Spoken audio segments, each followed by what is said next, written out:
আসন্ন ত্রয়োদশ জাতীয় সংসদ নির্বাচনে মাদারীপুর ৩ আসনে বাংলাদেশ জাতীয়তাবাদী দল বিএনপির মনোনয়ন প্রত্যাশী অবসরপ্রাপ্ত মেজর রেজাউল করিম গণমাধ্যমের কর্মীদের সাথে এক মত বিনিময় সভার আয়োজন করেন।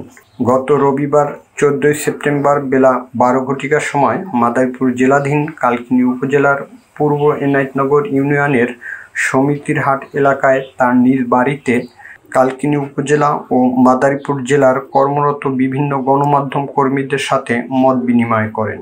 উক্ত মত বিনিময় সভায় বিভিন্ন গণমাধ্যম কর্মীদের প্রশ্নের উত্তরে তিনি বলেন, তাদের কিভাবে চলা উচিত, কিভাবে কি করা উচিত, তাদের সমস্যাগুলো আমি ওভার ফোন বিভিন্ন জনের খোঁজ খবর নিয়ে যান। অনেক লোকজন আমার সাথে যোগাযোগ করে। ধরেন আপনার কাছ থেকে আমি একটা কথা শুনলাম, কথাটা শুনে আমি কিন্তু যখন একটা টিভি চ্যানেল আমাকে ডেকেছে তখন ওই কথাগুলো মিডিয়ার মাধ্যমে পুরো বাংলাদেশে আমি পৌঁছে দিয়েছি।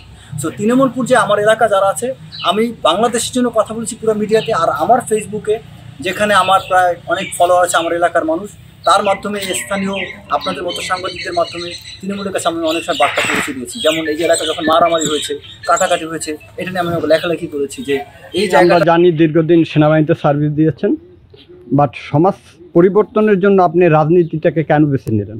অ্যাকচুয়ালি দেখেন, আমি ছোট্ট একটা উদাহরণ দিই। আমি যখন স্কুল কমিটির সভাপতি হলাম, আমি মনে করি যে একটা মানুষের সেবা, জনসেবামূলক কাজ করার জন্য রাজনৈতিক পদই একমাত্র পন্থা নয়। চাইলে জনসেবা অনেক প্ল্যাটফর্মে করতে পারে, কিন্তু বড় পরিসরে যখন করছে, আপনি একটা সময় কিন্তু দেখবেন আপনি ইউনিয়নে সেবামূলক কাজ করতেছেন, এক পর্যায়ে ইউনিয়ন থেকে উপজেলা, জেলা, তারপরে পুরো বাংলাদেশ। এই সেবামূলক কাজগুলো করতে গেলে আমাদের দেশের এই সাউথ এশিয়ার কনটেক্সটে, ভারতবর্ষে এই কালচারটা, বাংলাদেশের কালচারটা এমন হয়ে গিয়েছে যে কোনো সাধারণ রাজনৈতিক ফোরামের বা কোনো শক্তির বাইরে কেউ যখন এলাকায় কাজ করতে যায়, তখন অনেক প্রভাবশালী ব্যক্তিরা তাকে বাধা দেয়। আমি আমার এলাকায় যখন আমি স্কুল কমিটির সভাপতি হই, আমি যখন স্পোর্টস করব, আমার সেই স্পোর্টসের ব্যানারে আব্দুস সোবহান গোলাপের ছবি না থাকার কারণে আমার ব্যানার খুলে নিয়ে গেছে রাত ৩টার সময়। আপনি একটা জিনিস চিন্তা করেন, আমি যদি ওই মুহূর্তে একটা রাজনৈতিকভাবে শক্তিশালী ব্যক্তি হইতাম, তিনি কি এই কাজটা করতেন? পরের দিন সেই রাতে, গভীর রাতে আমাকে ফোন করে সেই ব্যানারটা বানাতে হয়েছে। আবার অনেক জায়গায় আমি অনেক স্কুলে যেতে চেয়েছি, তখন আমাকে ইউনো সাহেব, তৎকালীন ইউনো, তিনি বলেছেন যে আপনি এই এলাকায় গেলে একটু সমস্যা আছে। শিক্ষা কর্মকর্তা ছিল, খুব সুন্দর মাহবুব নাম ছিল, উপজেলা শিক্ষা অফিসার, তাকে অনেকবার ফোন দিয়েছিলাম আমি যে আমি আপনার শিক্ষা প্রতিষ্ঠানগুলো ভিজিট করতে চাই আওয়ামী লীগের সময়। আমাকে কোনোভাবে সে আয়োজন করে দেওয়া হয়নি। আমি নিজের থেকে বলছি, আমি 7.5 থেকে 8 লক্ষ টাকার বই কিনেছিলাম। সেই বইগুলো আমার উপজেগুলো নষ্ট হয়ে গেছে। আমার এক স্কুলের জন্য 3.5 লাখ টাকার বই কিনেছি, সেই বই আমি বিতরণ করতে দেয়নি আমার।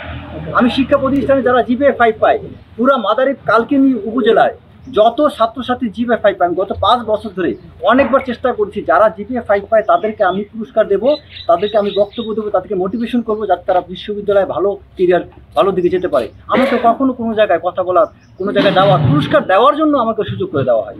কারণ কি? কারণ হচ্ছে এই জায়গার রাজনৈতিক প্রভাব।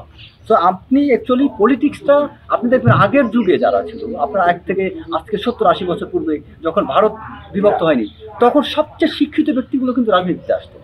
আমাদের সমাজে যদি শিক্ষিত ব্যক্তি যারা, আমরা ভালো সমাজে, ভালো পরিবেশে চাকরি করছি, পড়াশোনা করছি, আমরা যদি এখানে এগিয়ে না আসি, তাহলে প্রকৃত সংস্কার, যে সংস্কার না বুঝে সে সংস্কার করবে কীভাবে? সংস্কার করতে হলে আগে নিজের সংস্কার বুঝতে হবে। সে কারণে আমি মনে করি এই জায়গাটায় আমি এইটা ইফেক্টিভলি ভূমিকা রাখতে পারি। এই এলাকার মানুষ নানান নিপীড়ন, জুলুম, নির্যাতনের শিকার হয়ে আসছে।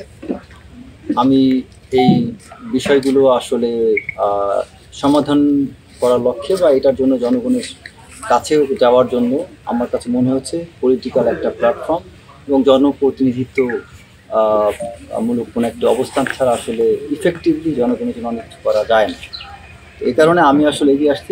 এখানে আমি গত 5 দিন আগে যখন এখানে বিভিন্ন পলিটিক্যাল প্রোগ্রাম করার জন্য যখন উদ্যোগ নেই, অনেক জায়গাতে অনেক ফোন আসছে, অনেক জায়গাতে বলছে আপনি ওখানে গেলে হামলা হতে পারে, ওখানে গেলে ঝামেলা হতে পারে, এবং কোনো এক দলের কোনো এক প্রার্থীর উপর কালকিনি ব্রিজের কাছে নাকি হামলা হয়েছিল। সো আমি আসলে এটাকে পরোয়া করি না, কারণ আমি মনে করি এখানে আরও যে 2জন ক্যান্ডিডেট আছেন এখানে, আপনার খন্দকার মাসুকুর রহমান এবং আনিসুল হক তালুকদার খোকন, তারা দুজনেই আমি মনে করি আমার ভাই। খন্দকার মাসুক আমার বড় ভাই, আনিসুল হক তালুকদার খোকন তিনি আমার কাছাকাছি বয়সের, সে আমার ভাই বা বন্ধু সমতুল্য। তারা দুজনেই এই দুর্দিনে, যখন 5 আগস্টের আগে যখন বাংলাদেশ যখন জুলুম নির্যাতন হয়, তখন তারা দুজনেই আমার কাছে ছিল।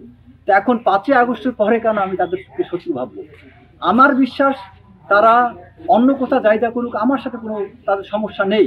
এবং আমি স্বীকার করি যে তারা গত 15-16 বছর খন্দকার মাসুদ, আনিসুল হক তালুকদার খোকন তারা অবর্ণনীয় কষ্ট করেছেন। তাদের সেই কষ্টের প্রতি সম্মান জানিয়ে আমাদের তিনজনকে এক থাকতে হবে। আমরা বিভাজন হয়ে আমাদের উচিত না কেউ কারোর বিরুদ্ধে নিন্দামূলক বক্তব্য দেওয়া। বরং আমি মনে করি, আমি এটাও চাই যে আমার কাছে যারা আসে তারা খোকনের কাছে যাক, সহযোগিতা করুক, তারা খন্দকার মাসুদকে সহযোগিতা করুক, তার লোক আমার কাছে আসুক। সবার জনগণের কাছে ক্ষমতা থাকা উচিত। প্রকৃত গণতন্ত্র জনগণের কাছে থাকবে। আমরা বিভিন্ন নেতারা এখানে আসব, জনগণ বাছাই করবে কে নমিনেশন পাওয়ার যোগ্য। এখন যদি একজন ব্যক্তি এখানে প্রচারণা চালা যে সেই নমিনেশন পাবে, তাহলে জনগণ কি বাছাই করার সুযোগ পাবে? পাবে না। সো আমাদের এখানে আমরা সবাই সমানভাবে কাজ করব, সবাইকে সমান স্পেস দিতে হবে। আপনাকে সবাইকে সমান স্পেস না দিলে একজন যদি বেশি স্পেস পায়, বাকি সবাই যদি কম স্পেস পায়, এতে জনগণকে